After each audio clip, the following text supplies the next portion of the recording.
When it comes to individual carbon reduction as a strategy to fight climate change, we find ourselves in between two extremes. One extreme says, this is pointless. My actions don't make that much difference. They aren't going to fix the problem. And this is true. And it's why when we make a slip up, or if we choose to indulge ourselves now and then there isn't any real need for guilt. If our individual actions can't save the planet on our own, then neither can our individual actions damn it on our own. That said, there are some very good reasons why you should change your lifestyle to adopt sustainable practices. Then there's another school of thought which suggests that actually encouraging sustainable living is self-defeating, that it's a diversion tactic which makes people think that climate change is their fault, thus taking the heat off government and big business, who actually have much more power than we do for change. But this enables them to wash their hands of it and leave it to us and say, we're only responding to the market and the will of the people. And then they can blame us when it all goes wrong. And I think there's some truth in that too. And that's why individual sustainable action is not a sufficient response to the scale of the problem. It can breed complacence with people thinking that they've saved the planet by reusing their bag for life and they've done their bit, so they're not going to do much else. But the fact of the matter is that we have to start somewhere, and we have to control the things that we can control. And the main thing that we can control is ourselves and our behaviour.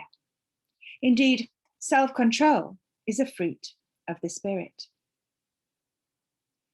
Even if there were no crisis, there are good spiritual reasons for living simply and attentively.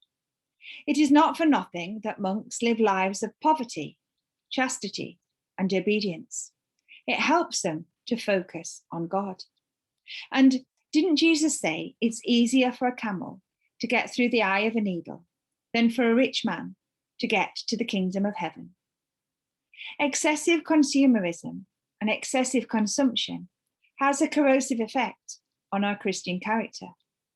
It makes us take things for granted, stop noticing the little things. It makes us selfish, greedy even. An abundance of things can stop us seeing God. We imagine we're independent. We don't realize our reliance on God, on each other, or on nature. We become less thankful, and sometimes we become less generous. We imagine that we need all the things that we own, and we become reluctant to share. We measure our own value and the value of others in terms of wealth or stuff or wages or house price. And because we live in this all the time, we cease to notice.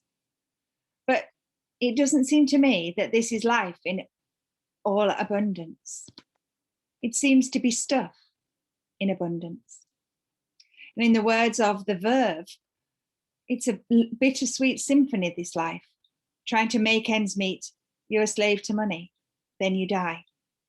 I don't think that that is why God created us. But there is a crisis, and sustainable living can and will help. First of all, there's the starfish theory that small actions that save even the smallest part of God's creation really matter. It's about the child attempting to throw stranded starfish back into the sea, who, on being told that the task would make no difference and that there were too many starfish, said, it makes all the difference in the world to that individual starfish. And that's true. Christian theology suggests that each act of love has an eternal significance, that it matters not just in the here and now, but it is the very essence from which the kingdom is built. And all our individual care for each other and for the planet speak of the way that things could be and should be in the kingdom of God. The Bishop of Manchester talks about living sustainably as being a signpost to the kingdom, something that points the way to how it will be. But more practically, and perhaps less spiritually, but no less importantly, if you make sustainable shopping choices, you are leveraging your consumer power.